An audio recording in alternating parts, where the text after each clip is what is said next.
Yes, we are live. Hello and welcome to Further Together, Enriching Relationships, Creating a Better Future. And we are back again this week. It is an exciting week yet again. If you're joining us for the first time, thank you very much. It's a pleasure having you on this platform. If you haven't yet, please do hit the like and hit the follow button so you don't miss a topic. It's all about enriching relationships. Yeah, that's true. Um, I know there are some who are going to watch this as a replay, so please share with other people so that they won't, miss out. Tonight's topic is, a great one. We've been praying, we've been Mm. waiting upon the Lord, looking for people who can get into Come and these speak on shoes, this. and finally. We have a couple all the way from Atlanta, Georgia, United States of America, who are with us tonight. Amen. It's an amazing experience for us. The topic is crucial. Statistically, is a big issue. It's one of the major causes of divorce, which is infidelity. And we've been looking for a couple to come and share either from their own personal experience or from working with other couples. And it has been proving to be difficult to find a couple that will come and speak to us enrich our relationships as well as enlighten us on this big thing. Yeah. Um, Welcome. Who is in the house? Yes, I can see Ram. Ram is here, and if you're in here, you want us to say hi to you. Can you just show us by commenting, thumbs up, whatever you can do to just make us know that you are around here. Please share with a friend, tell a friend to tell a friend that Further Together is right on air. And tonight is a different night. We are touching on a very crucial topic. Guys, let me just say this before we start out. Before we got married, I was very much fearful about having to encounter issues of infidelity in our marriage. From experience of what I had gone through as a child, I kind of like thought that God, when this thing comes my way, I do not know how I will be able to handle, because it seemed that from an African perspective, it was something that is expected. When you Yeah. are married, it was just a normal thing that every man will have a side chick. They will have It's like a side hustle, isn't it? yeah, so it was a common thing. It seemed as if every man had to had one. And at some point I was, it's not the right word, but I was expected. I knew that something like that would happen until I had to shift my perspective and my mindset to know that it doesn't have to go that way. It isn't the right thing to do. And I know there are some singles that may be watching. Please do tune in, do share. This is a topic that is very, very crucial. And unlike before, where men used to be a lot of the times, they used to be the perpetrators, now women are competing as well. Yeah. And the word infidelity, it has it's taken into different connotations. Now we have different definitions, but we don't want to go through that because we have brought people who are supposed to be saying all that and allow us to. Guys, I hope you're sharing. Cha, how are you? I hope you're sharing. Please share with friends, tell friends to tell friends that we are right now on air and we have our guests, um, Hassan and And Danelle. now, Yes, shall we bring them in? Welcome, guys. How are you? We're We're doing great. We're great. phenomenal. How Thank are you for you? having us. Great. It's good to have you.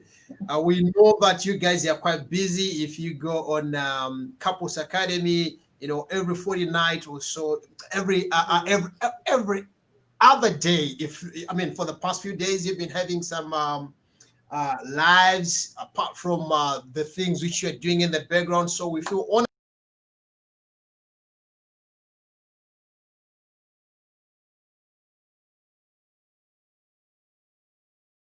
who have not familiarized with Couples Academy. Do you mind to just take us through what is Couples Academy and what exactly do you do? Sure. Well, Couples Academy, we are a relationship based learning institute. We have a private practice.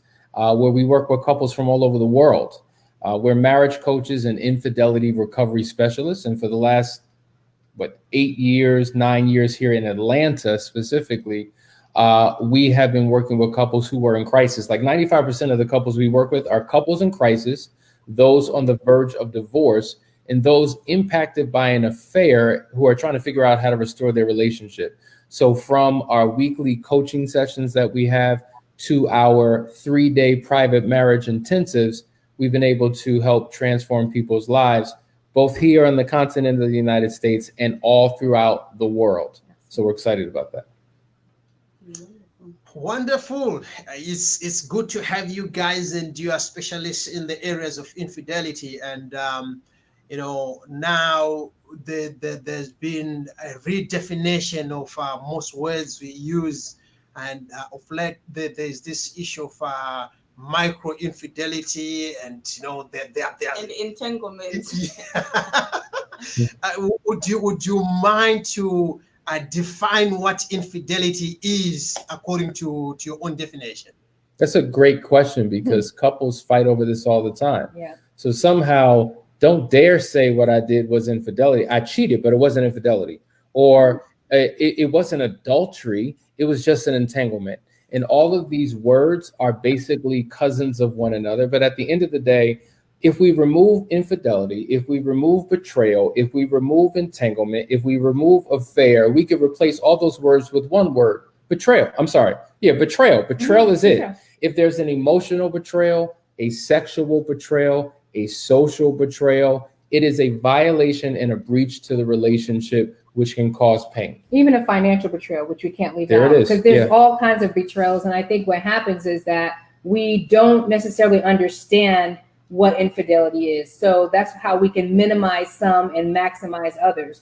You'll have some people say, well, they had a sexual affair, so that seems more serious than my emotional affair, where sometimes an emotional affair can be more damaging than a sexual affair because there were some heartstrings attached to it. The attachment involved, the love and the feelings, the emotion can impact one person much more than the physical. And so I think what it is that you have a lot of ignorance around what infidelity is and what betrayal really is. And that's why you have people with different opinions about it. And people who use the word entanglement, right? A lot of times when people use these choice words, they're trying to minimize their own bad behavior. They're trying to, and sometimes justify that what they did was not that bad. Because if I have to call myself an infidel or an adulterer, what it is, it's an attack on my self-image. And I don't want to operate and live in my own shame. So I reject these terms. I reject all of these words because that's not what I am. That may have been what I did, but that's not who I am. And so it's self-protection and self-preservation at the end of the day, where when we get caught up in the jargon of these words. Mm-hmm. Awesome. Wonderful. Guys, if you're rehearing this for yourself, it goes beyond just a sexual affair, because we get this a lot of time, but I didn't sleep with a guy, or I didn't sleep with a woman. So here you're clarifying that it goes beyond that, emotional attachment that can be more stronger than a sexual relationship.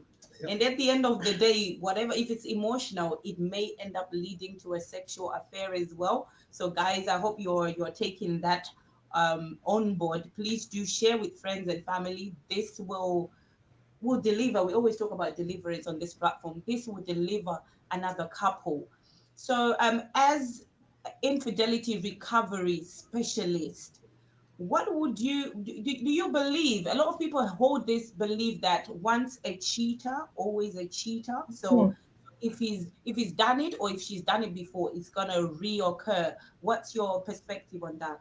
I think that we've proven that that's not the case. We have over a 90% success rate with the couples that come to Couples Academy, which is pretty much unheard of.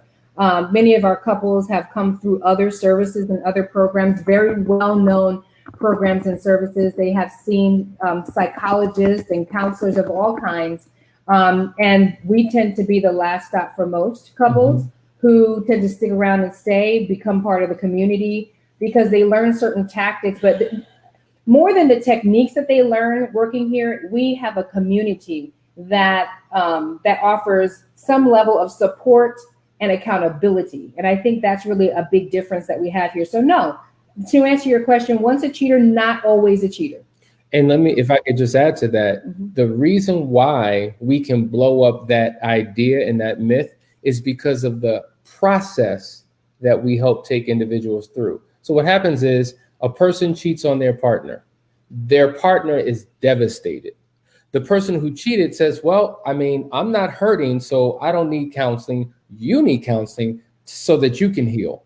And so somehow the person who cheated has this thought that, you know what, all I need to do is just make a decision to stop doing it and I won't do it anymore, which is insane. Mm-hmm. So we have a video on one of our YouTube channels entitled, You Will Cheat Again Unless.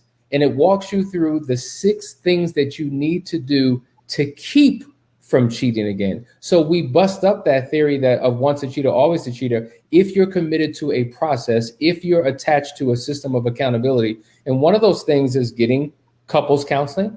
Another one of those things is getting individual counseling, because as the unfaithful partner, there are some brokenness and some hurts that you need to address to overcome your issues. And then it's about being a part of a community of support, as Daniel just mentioned, because that community anchors you amongst a number of other things. But it's no easy fix. It's no quick decision and I'm good now. No, this is a process of transformation that you have to go through.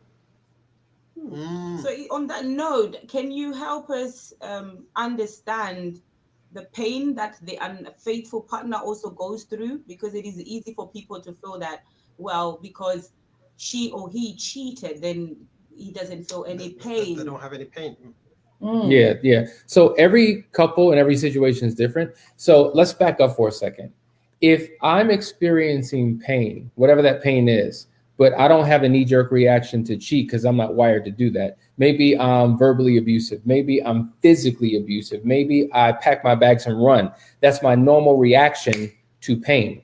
But my partner's reaction is to cheat, right? So if we look at the person who cheated, we think, oh, they're just being selfish. They just wanted to live life and enjoy.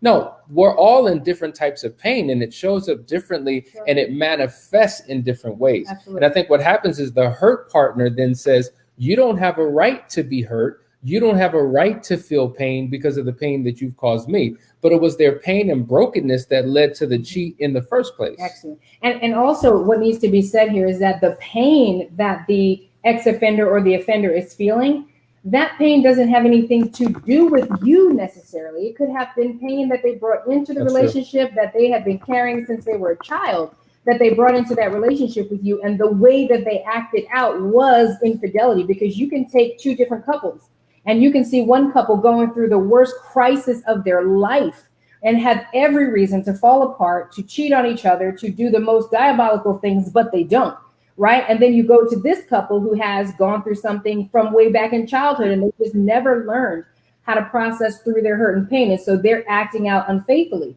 And so it is, both people are dealing with pain. It's just for different reasons.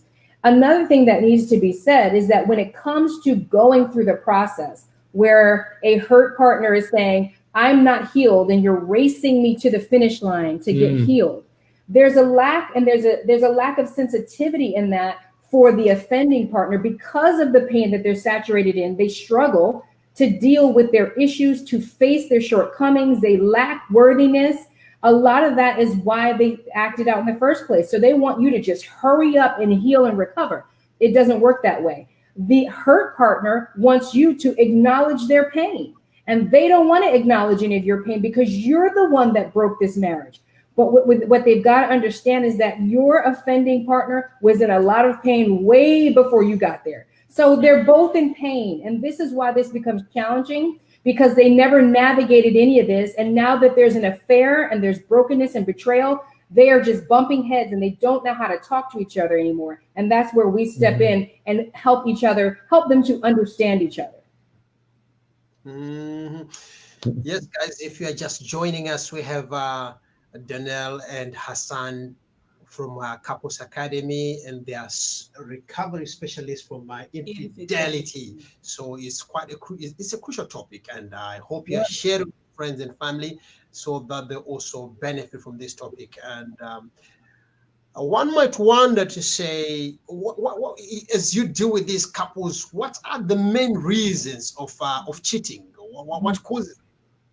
So I many mean, there's reasons. 1,001 gazillion quadrillion infinity reasons that Many people reasons. give. Yeah. You know, for some people, I it ran could, out of potato chips today. I'm gonna go. I mean, it could be. You would be surprised the crazy reasons why people give for yeah. cheating. But again, it stems from the brokenness. Yeah.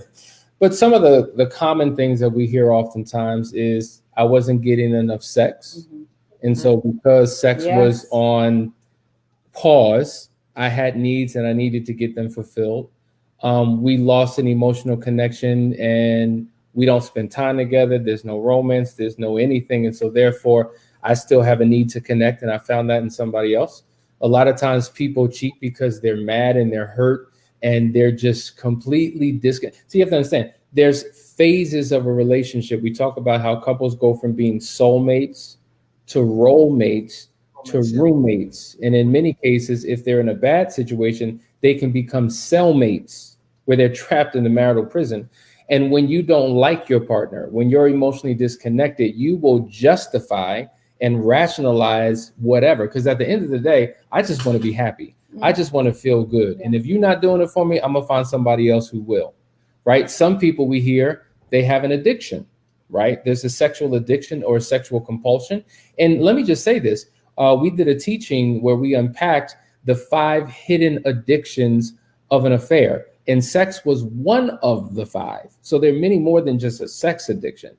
So those are the common things that we, and then the other one is, well, you know, she approached me at work and I couldn't resist, or, you know, he kept coming on to me and I just fell into the trap. And here's the deal. Overwhelmingly, when you think about the people who we cheat with or who our partners cheat with, they're friends. Now let's define that. By friends, we could mean high school friends that we had that we've known from back in the day, colleagues at work, people who we serve with in ministry, the person who I see at the gym and frequent all the time. There was a familiarity that we had, and then slowly but surely things, I don't know how it happened, but it just developed into something because there weren't clear boundaries that were established in that relationship as to what was appropriate and what was not. Mm-hmm. The issue of boundaries, guys, taking that on board, make sure that we break boundaries in our relationship can affair-proof our marriage, if I must say.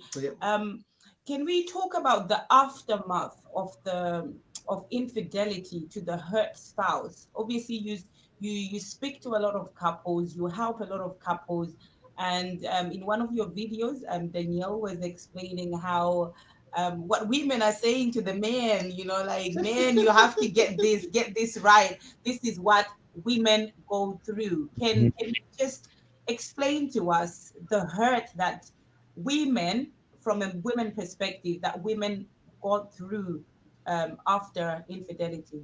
Yeah. Well, I think that as far as what women go through, which is very similar to what men go through as well, is just the explosion, literally the complete and total destruction of security, safety, trust.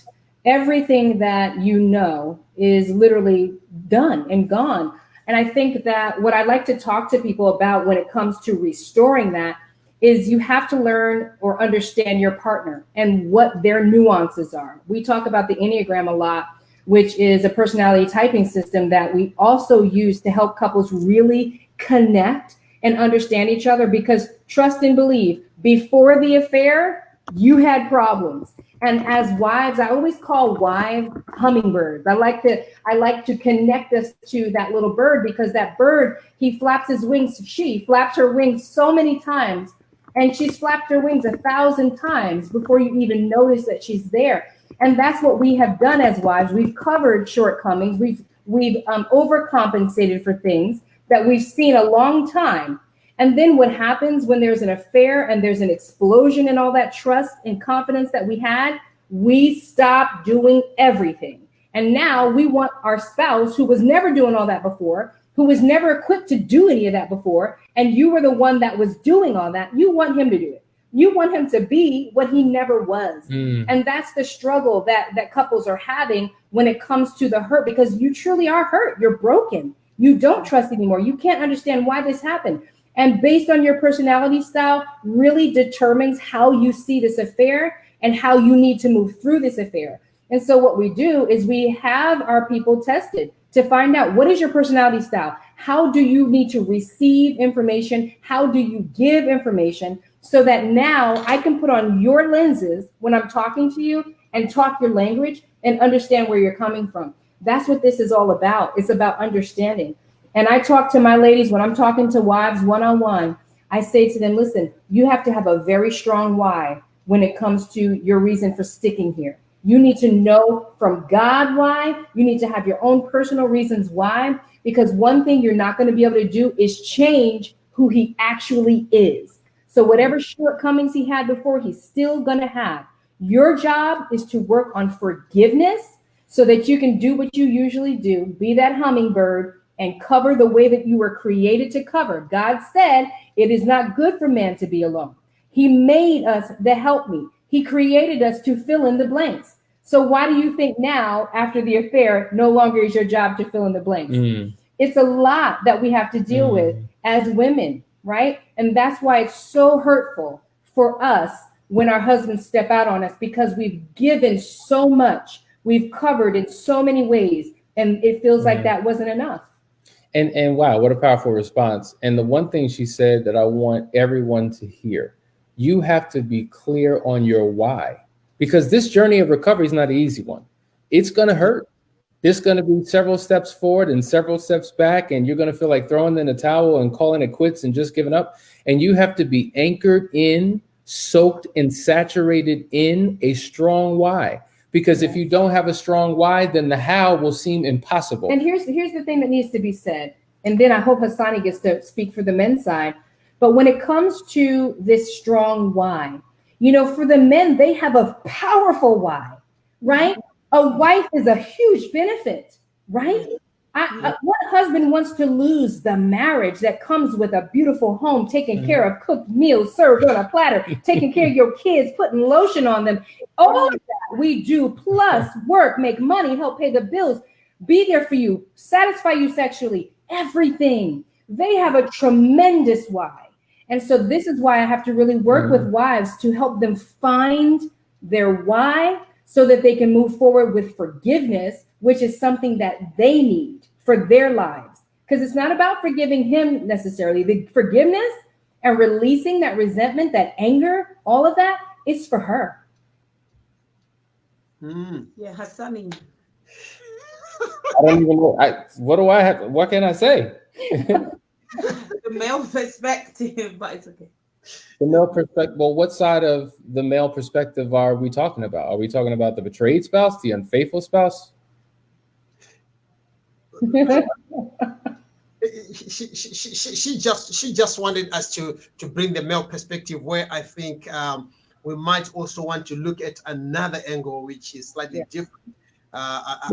You know, from the moment where you are giving a definition of infidelity, you say it's wider and broader, and we have seen now there is I don't know, how do we deal with issues of one partner who brings in sex toys without the consent of the other or without the knowledge of the other? Is it part of infidelity, and how best do you work with such?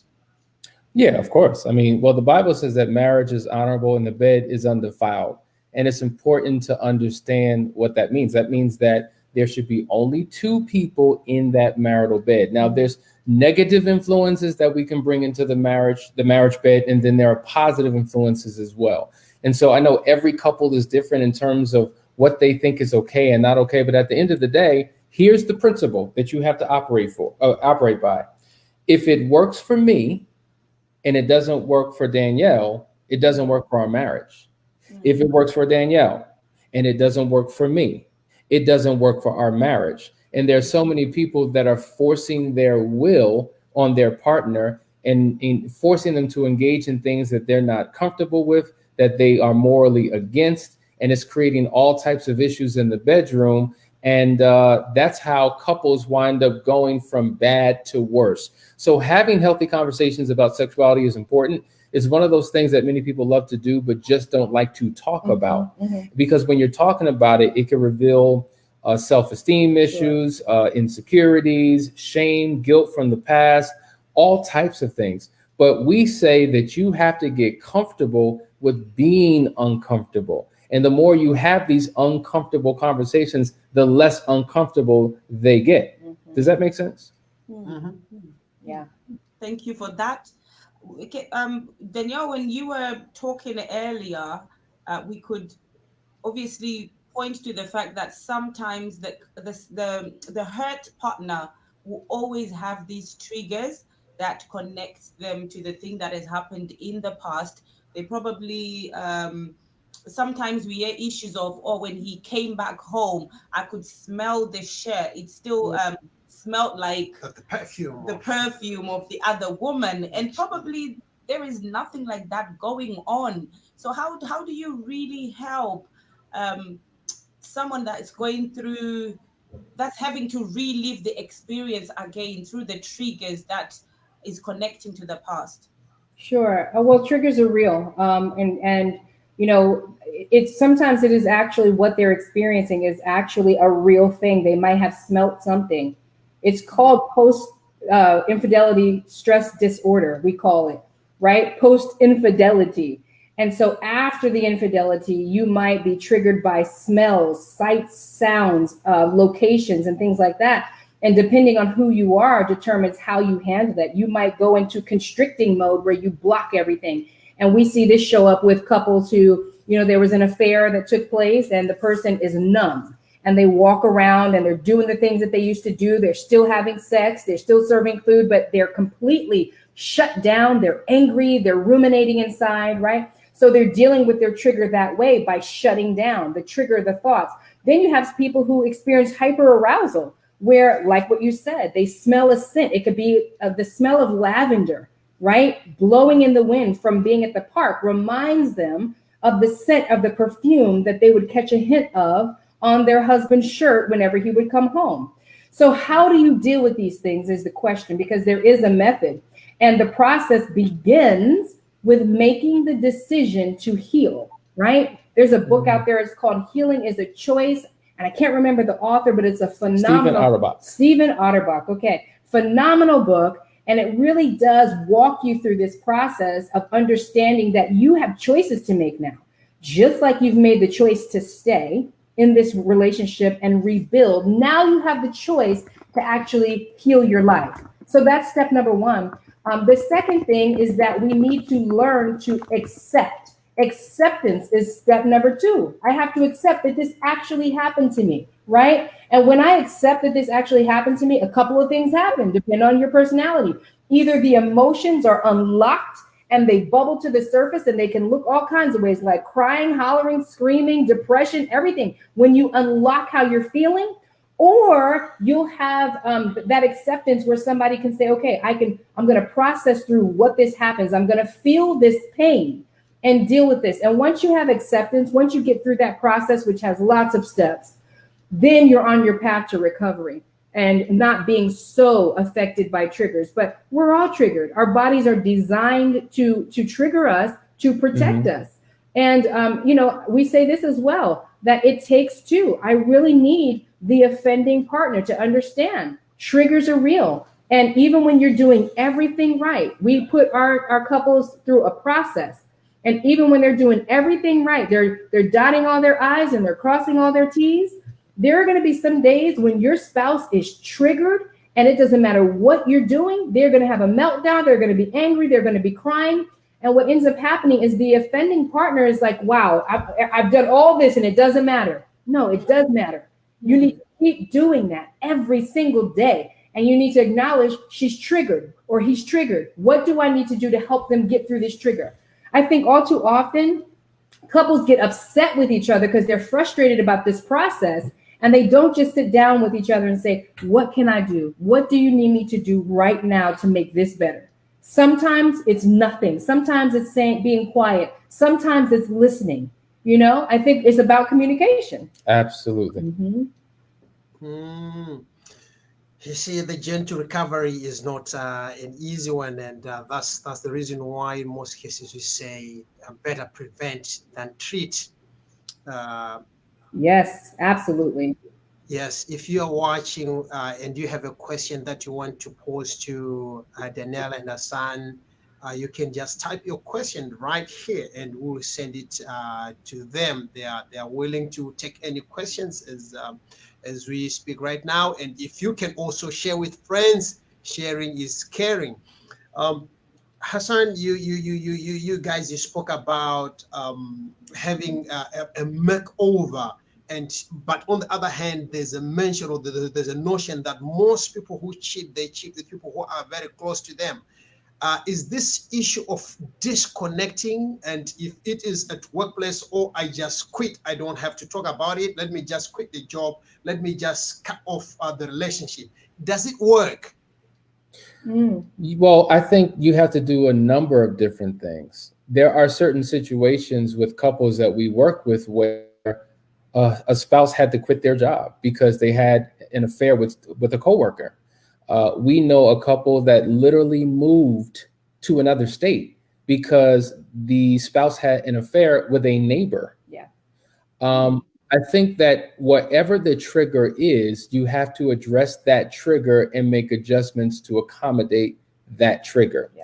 So, what works for one couple may not work for another. So, you have to figure out what is the DNA or what is the anatomy, right, of the hurt within that existing relationship and unpack it and then figure out what works for that couple. So that's why you have to have a number of different reasons. But there has to be a cutoff. Like a lot of times people have affairs and think that somehow, okay, we're no longer having sex, but we can be friends. We can still talk. We can still check up on each other. Right. We can still be connected. We can still see each other. And that is ridiculous because your mind cannot erase what happened. Right. And there's always going to be the potential of a emotional connection or familiarity or something between those people. That's why even when you think about the internet and social media, statistics suggest when you reconnect with a former partner, past lover, whatever the case may be, after 30 minutes of conversation, your mind, there's an emotional memory. And so it re-triggers the emotions and you can begin to feel the way you felt when you were connected to that person.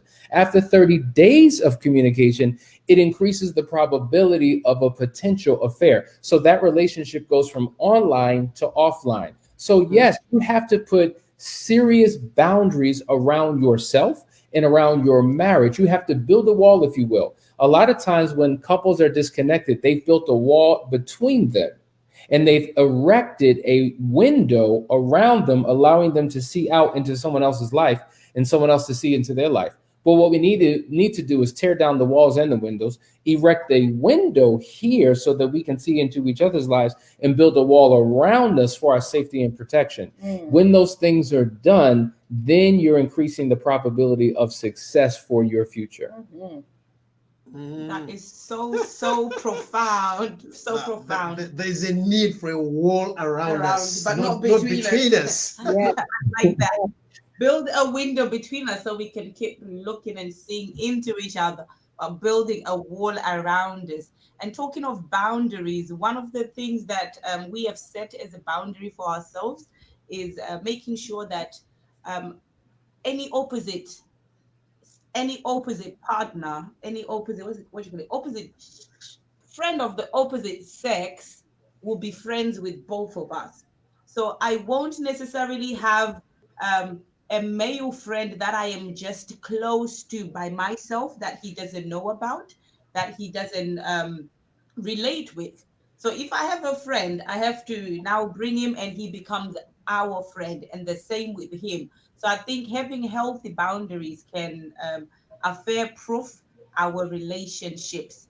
Can we really say that relationships can ever be the same after an affair? Because some people might want to know, I want us to get back to that place where things were okay. We used to probably communicate in a particular way. Can it ever get the same in all levels after an affair? I would say yes and no. I would say you shouldn't want to go back to the way it was. Okay, there because we go. because Right. that's what led to the affair in the first place, Yeah. right? So you want something different and you want something new. And we talk about the 3 post-affair marital patterns. I'm not going to go through all of them, but we talk about the sufferers and how some people get trapped in their pain and can't get beyond it. The builders, they're not in high conflict. They're committed to being married, but they're still emotionally disconnected. They're not, I don't know, there's a distance between them. But then we talk about the explorers. The explorers are the ones who say, you know what? Our relationship as we know it is dead. And guess what? That's exactly what we want it to be, because we want to create something completely new and different. So we can cherry pick the good things from the past, but create a foundation for something completely different in our future. Sure. And it is possible. So I'm sorry. So there are couples who have gone through hell, who've gone through the recovery process that we take them through, and then have a better relationship than they had prior to. And that's what I wanted to piggyback on, is that, to Hassani's point about you shouldn't want what you had, you should want something better. And that's kind of the result of going through a program like ours, is that we help you do the things that you should have done before, right? Like he just talked about, the wall that you're cementing around each other with the window in between. You should have had these boundaries before. You should have had this protection in place. You should have been doing all these things. Now, unfortunately, after the affair, you're doing all the things and putting everything in place that you need to protect it, to have that security, to have that safety. So in many respects, it shouldn't be the same, just like our marriage will never be the same as it was when we met, right? When we just met and we were just so euphoric. And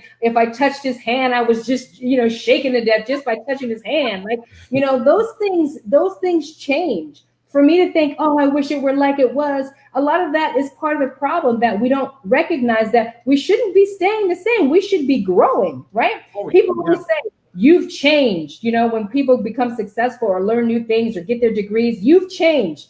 The answer should be, you're right, I did. Why haven't you? Right? Boom. We should be changing. And so we shouldn't be looking for the same marriage. We should be looking for a new, better marriage, because now you have the tools that you've never had before, and you can go to the sunset with this marriage. Yes, there's high need for maturity, there's high need for growth. So if your relationship if your relationship has been the same, or you've been operating the same way, been doing since you were dating and now you're married, then I think there is a problem. There's need for intervention as well. To those who are watching right now, they might want to know some of the steps. Just highlight the steps to recovery. I know it's a whole lot of process, but to just take us through what would be the stages of recovery. So there is a 3-pronged approach that we take when working with couples. Number 1, we focus on the marital recovery. The reality is, to Danielle's point of what we were just saying, there were issues in the relationship before the affair. So we need to take a microscope and look at that and see what are all the issues, what are all of the challenges, all of the problems that we never wanted to really zone in on. And so we unpack what those things are, and we create a process by which we address all of those issues and resolve all of those issues till they go away. We say this all the time. Your marriage doesn't own the issue. Your marriage owns the conflict. And the conflict is created by the individual issues that you bring into the relationship. If you want the conflict to go away, then the issues have to go away. Once the issues are gone, the conflict is gone. So the way to overcome the conflict in your relationship is to get rid of your individual issues, right? So that's the marital recovery, but that spills into your individual recovery process. Because in the case of an affair, there's always a betrayed spouse and an unfaithful spouse. And as we said before, both of you are hurting in different ways. So your path to healing, your path to recovery is uniquely different. And so a lot of times people spend so much focus on just the hurt partner and not enough attention on the unfaithful partner. Well, there's a journey for each of them. And by working with us individually as well as collectively, you're able to make a quantum leap forward.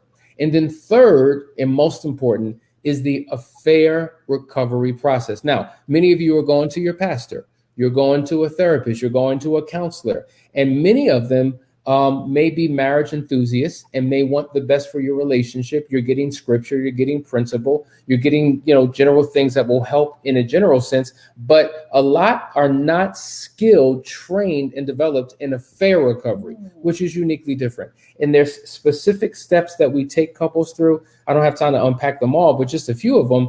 Number one is full disclosure. So here's the deal. From the moment that the affair happened, it could have been last night, it could have been last year, it could have been 10 years ago. I don't care when it was. Questions happen. And you've probably had 1,001 questions and 1,001 conversations. And oftentimes those conversations never end. 5, 10, 15 years later, still talking about it. You're still in the discovery phase. And so what we do is we bring people into what we call full disclosure, where we walk you through all of the details of the affair, where we unpack two things: the what of the affair, the what is the who, what, when, where, and how, but then the why of the affair. If you don't truly understand why you did it, then there's a possibility that you can do it again. So that comprehensive conversation is so necessary to bring about healing. And then there's many stages and steps beyond that, from protecting the marriage to rebuilding trust, to working on forgiveness, to rekindling the intimacy, to establishing healthy communication, and then overcoming the triggers and the journey for that. So it's a very comprehensive process. And so if we think, well, all we need to do is pray, all we need to do is go to our pastor for a session or two, and somehow our relationship is going to be all right. All we need to do is watch a couple videos or read a book. No. You need somebody to guide you through that process. Yeah.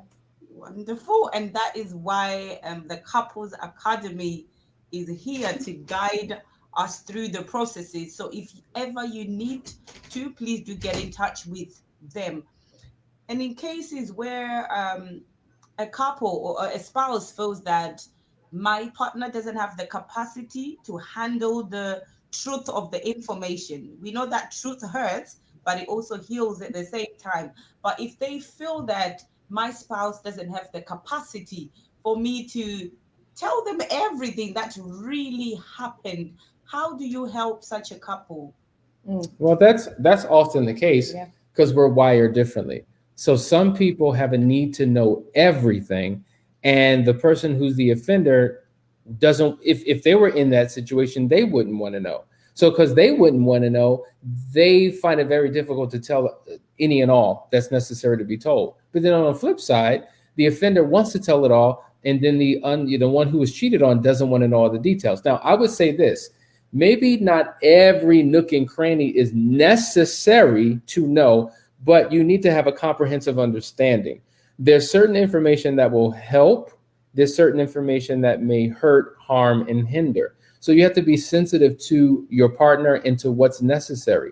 That will help the couple heal and restore. And what I mean by that is people who have this strong desire to know everything, at some point, the question is, well, will you ever know everything? So 2 years later, when we're driving down the street and we wind up at a Burger King, and I found out that you bought that's McDonald's. You bought this person a meal from that particular Burger King. Why didn't you tell me that? Then everything else is a lie. I can't trust anything. It's just, at some point, you need to know what's necessary to know to be able to heal again. Sure. Absolutely. Does that make sense? Yeah. It's a great question here. Oh, yeah. There's a question here, Hassan and Danelle. Says, what about if the affair have brought in a child? Yeah, Whoa. that's a Oh my sticky gosh, one, that is a sticky and one. we have at least 4 or 5 couples now that are in that very situation. People handle it differently. People do handle it differently, and it's one of the most challenging ones to deal with. But here's the deal. The question is not, do we stay, do we go? All of them come to us because they want to stay. Mm-hmm. They're just trying to figure out, how do we navigate through it? Mm-hmm. And so I think it's important, first of all, every situation is different, because there's some people who find out about a child 20 years after the child was born. Exactly. Didn't even know a child existed. Yeah. That's a different situation than someone who just gave birth to a child, and now you're trying to figure out, okay, how do we involve ourselves with the child and not the mother of the child? And then another scenario is someone's pregnant. How do we even know if that is my child? Right. Right. So there's the agony of waiting. Yeah. And so that's why in the counseling process, Yep. once we find out all of those details, Yes. we're able to guide them through a process. And you also have two different perspectives. Sometimes somebody, one person is like, I want you to cut that person completely off, right? And if the other partner does not believe that, they feel like they're obligated to this child, that they brought a life into the world and they want to have a visitation with this child. Now you have major conflict. So we have something called the marriage negotiation worksheet that's very helpful in situations like this, because we don't put our beliefs on everybody, right? We're helping to mediate what works for you. And so if you have a wife that's saying, cut her off or this is over, and a husband that's just like, I don't want this to be over, but I feel obligated and responsible, I put a child in the world, we got to help you navigate something that is balanced, that you both can agree to, that has very strict boundaries, you know? So it's so individual how we deal with something so serious. And there's other serious issues like that we have to get down to the nitty gritty of it. Some of it we wouldn't even utilize in our own lives if it was our situation because of our beliefs. But it might be something that works for this couple, and that's what they've got to do based on what happened. This is the challenge of reading a quick article or a blog or even a video that takes a very simplistic, one-dimensional approach to an answer. Like there's so many complexities involved, and that's why the counseling process is so critically important. Yes. You know what? It's a vast topic. We cannot have a one size fit all kind of an answer. It depends on the situation. There are some who were cheated and the spouse came back with HIV/AIDS or STIs, STDs. It's pretty different from the one who is coming with a child. It's pretty different from somebody who just did it and they managed to get away without any without any attachment. And now some people are going to have affairs with the same sex partner. Mm-hmm. Have a challenge there as well. The kind of pain that it causes to the other spouse, it may pose to be different from when the spouse goes to have a relationship with the opposite sex. Sure. Absolutely. I mean, you can't compete when it comes to same-sex attraction, right? That means that you're attracted to the same sex, not me. So there's a whole other, level of insecurity that stems from that kind of a relationship. But I mean, like I said, we do not put our beliefs on people, but we have a strong belief that is stem from the word, and the word gives us specific reasons why we can depart from a marriage if the sinner leaves and does not want to come back, if there is death, and if there's an infidelity. And this is going back to the why. Everybody that comes to us has a reason to leave. The Bible says if someone's unfaithful, they can leave. Fornication is a reason to leave, but you're here. You've decided to stay. So let's try to work out the differences and see what's salvageable. But we also don't neglect to say that some marriages should not stay together. If there's abuse, if there's molestation with children, if there's crimes and criminal activities, if there's ungodliness, if there's incest, not every marriage needs to be together. Bestiality. I mean, you'd be surprised the kind of stuff that comes across the couples academy desk. And so, no, not every marriage is worth saving. Some people need to rescue themselves from themselves, because it's the reason why you're still so attached to a relationship that's very unhealthy, that you do not have any spiritual, physical, or moral obligation to. Now, I will say, of course, as believers, we believe in the word, and we present that word and the principles that are within the word to people, and people have to make a decision whether they're going to believe it or not, or go along with it or not. Because truth be told, there's a lot of Christians who don't value the word. That's true. There's a lot of Christians who call themselves believers, but you know what? It's a practice, it's a tradition, but it's not in their heart, it's not in their mind. And the Bible hasn't become final authority in their lives and in their marriage. So all the pearls that they can find in the word in terms of what to do to restore their marriage, they just don't. I mean, we know the Bible clearly gives it out for divorce. But it also says that God hates divorce because he loves his people. And restoration and redemption is his ultimate plan. But because of the hardening of people's hearts, it's hard for some people to make it back. That's why we say you have to be willing to do everything possible. Don't come to me talking about you want a divorce if you've done nothing to help restore the marriage. Have you read a book? No. Have you gone to a seminar? No. Have you taken a class? No. Have you gone to a spiritual leader? No. Have you gone to counseling? No. You have done nothing. And your first knee-jerk reaction is to divorce. That should be your last step, not your first step, because there's so many steps in between that can get you back on track so that you can have a fulfilling, mutually beneficial, loving relationship. So true. That's a powerful word. You know, of late, I had a couple where my wife and I were saying the same thing, that you have invested in restaurant, you have invested in McDonald's, invested in other things, and you say this thing doesn't work, as if you have worked it out. Marriage is hard work. It's not easy. And it's more harder if you're stupid. So Yes. so if you don't seek counseling, if you don't seek advice, if you don't have a coach or mentor, and you just expect that, oh yeah, it will just slide, then you end up sliding in the mud. So we have Hassan and Danielle here from Couples Academy, based in Atlanta, Georgia, and these guys, they are infidelity recovery specialists. So if you are having, you know, I know we have many terms. We have micro, we have major, we have all those types of entanglements, whatever. Get in touch with them and you'll be helped. And guys, one might ask and say, okay, the other spouse is entangled in a certain relationship, and they have been caught red-handed, but they don't want to come for recovery. Is it possible to deal with the one who is willing, and yet the perpetrator is still indulging and enjoying their cheating? Absolutely. We deal with individuals all the time. You know, unfortunately, you do have some who continue to engage in bad practices, and the other one is looking for help for themselves to figure out what to do. So we work with both the unfaithful partner when the betrayed spouse doesn't want any help, and we work with the betrayed partner when the unfaithful spouse doesn't want any help. And here's the deal. We all want things sometimes at different times, different seasons.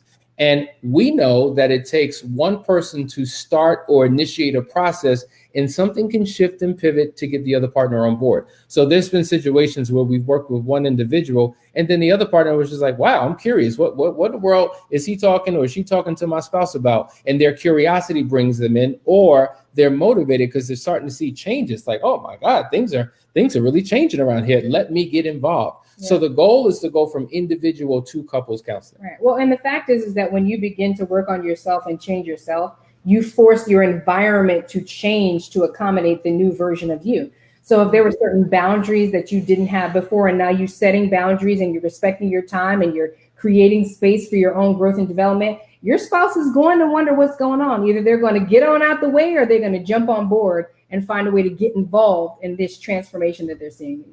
And thank you, Tanya. We appreciate you, Tanya, from New York in the USA. We have just a community of people who have been able to, we've been able to touch their lives, and they've touched us in so many awesome ways that stretch from the United States all over the world. And so listen, for those of you who are in need and who are in need of help, and you don't know where to go, you don't know who to turn to, we would encourage you, go to our website. It's couplesacademy.org. Right. You do not have to be in the United States. We have virtual sessions. We work with people in Nigeria, South Africa, actually all throughout the continent, Kenya. We have clients in Europe, in Australia, in Asia, in South America, Central America. You can leave something out. The only place that we haven't been yet is Antarctica. Yes. Okay. So everyone keeps throwing that word entanglement around. Entangle yourself in Couples Academy. There it is. And you'll get what you need here.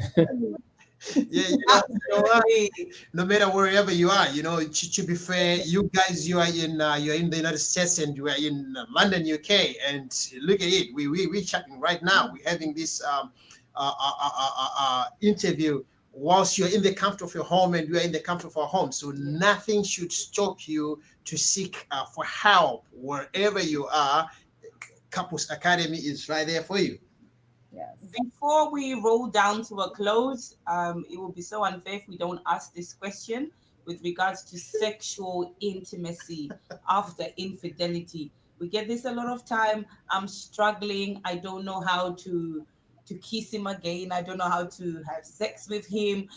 Do I am I as good as the other spouse, or am I as good as the Yeah, yeah, yeah, the one whom he Yeah, was Mhm. entanglement. how do we, just a word to someone who's in that position right now? I'll start and let Danielle finish because she'll put the icing on top of the cherry and make them all sound good. But typically, we see a couple different reactions. Some couples go into immediately after an affair a sexual drought. Their marriage is becomes asexual. There's no desire. There's no anything, and we're talking months. We're talking possibly years in some cases. But then there are other couples that go into like a sexual overdrive, and it's like every day, several times a day. And a lot of times that's being done to overcompensate for. So sex is now being used as a tool for me to feel the way I need to feel, or I'm in competition with the affair partner. Oh, okay, he did this, she did that. Now I'm going to use you to, to compete with that phantom affair partner. And so unfortunately, if you're not in a healthy place, it's going to impact the marriage in some way. So we see people go from drought to from feast to famine, if you will, and then it begins to normalize if they go through a healing process. But at the end of the day, it's not about the physical, mechanical sex. It's about the intimacy between the two people who are engaged in the sex. And if the intimacy is not there, it's a problem. That's right. Sex without intimacy feels like rape, and people, and especially for women, because for women, a lot of times we're the ones that feel that emotional connection and need that. When it comes to somebody who's in that sexual overdrive, like what Hassani is talking about, that's somebody typically that is dealing with the PISD who is constricting. And so they're constricting their real feelings and they're going into sex overdrive because they're overcompensating for what maybe they feel that they're not. When they get to a place where they're ready to heal and actually face what they've gone through, they actually will go through a process of a lot of triggers, and they'll actually have the opposite result where they will not want to have sex with their partner because they're triggered by the thought of it. That's when the thoughts and the images of the affair partner start to plague them, and they don't know how they were able to have sex before. Well, it was because they were constricted. Those thoughts were pushed way down and not dealt with, right? So you got to recognize that those things do happen. There's a process that we like to introduce to couples, and it's called a sex fast, and it's a phenomenal practice for those who have gone through something and they're not on the same page sexually for whatever reason. There's no intimacy, there's no connection or desire. That's oftentimes a reason to do that, which can be a result of the affair. And the sex fast is taking a set amount of time, a week to 30 days, right? Not much longer than that, to abstain from physical sex. So intercourse, right? However, during the sex fast, you're focusing only on the intimacy because to Hassani's point, that's what's missing. The intimacy was destroyed with the infidelity. You can't even look the person in the eye anymore for shame, right? So what we do during that fast is we focus on intimacy, holding hands. Yes, you can touch and connect in certain ways like that, but rolling it back. What did you do before you were having sex? Nice gifts, surprises, conversations, things of that nature to build that intimacy up, pausing the sex for a set amount of time until you restore the intimacy. And that's really helped for a lot of people. It's helped us. Yeah, that's powerful. You know, we were trying and we're trying to squeeze you guys to bring everything under an hour, and unfortunately, we have come to almost right there. So, but we cannot leave you because we need homework. You know, I know both of you have homework for us, so that we pick up. I know, Danielle, you just mentioned the issue of fasting. Apart from the fasting, we don't want to fast yet. Oh, good. That's great. I'm glad to hear it. Do you guys mind to give us homework, please? Yes, let's give you some homework. So, number one, we want everybody to go on YouTube and search Couples Academy. And we want you to subscribe to the channel. And then we want you to click the notification button because every single day, Danielle and I come in the morning, or depending upon where you are in the world, either early morning or late afternoon, and we're giving you content just like this that will help you restore your relationship. That's number one. Number two, go to Amazon.com and purchase the book, The Audacity of Marriage. The Audacity of Marriage, 10 Principles to Lifelong Partnership. Okay. Number three, this is actually something that both of you can do for the women and for the men. We believe in 2 days a week that couples should come together. Okay. The first day is what we call a work day. That is a day where you're coming together to work on your relationship. It means you're reading a book together, doing a devotional together, watching a video together, talking about the issues in your relationship together. That way you know where you are currently and where you need to be by putting in the necessary work and attention. So that's your work day. It should be 1 day a week, a minimum of an hour, and you want to make sure that you treat it as a very important thing and you remain consistent. The second day is what we call a play day.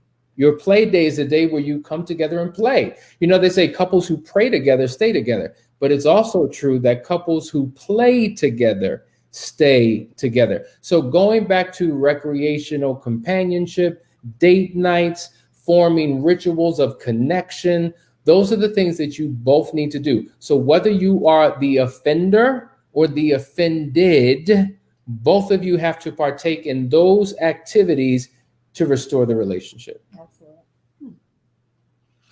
Yeah, we have had that. So first day we're working, second day we're playing, we're talking but about don't nothing. forget to go on YouTube. That was the first homework. Go Yeah. on YouTube, subscribe, and hit the notification button. And do purchase yourself and a friend. Christmas is around the corner. Yeah, Christmas around the corner. Audacity of marriage. Let's do that, guys. Yeah, but before you go, you know, Christmas is around the corner, and I just want to put you right on spot. Would you guys? Is there any way where we could probably have a chapter or two? You know, a couple of Audacity. You know, for us to just fill the. You know, before we buy the book. No, buy.